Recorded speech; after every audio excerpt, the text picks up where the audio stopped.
திருச்சிற்றம்பலம். தென் கைலாய அருள்மிகு சுயம்பு வெள்ளிங்கிரி ஆண்டவர் கிரிமலை. ஓம் நம சிவாய. 10 திசையும் பரந்த கடலும் ஒத்தெங்கும் நிற்கும் சிவம்.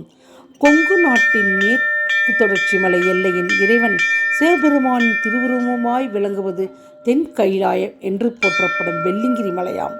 இறைவன் பஞ்சலிங்கமாய் 7வது மலையில் திகழும் இத்திருத்தலம் வெள்ளிங்கிரி என்றும், ரசதகிரி, தட்சிண கைலாயம், பூலோக கைலாயம் மற்றும் சஞ்சீவி கைலாயம் என்றும் பலவாறு போற்றப்படுகிறது.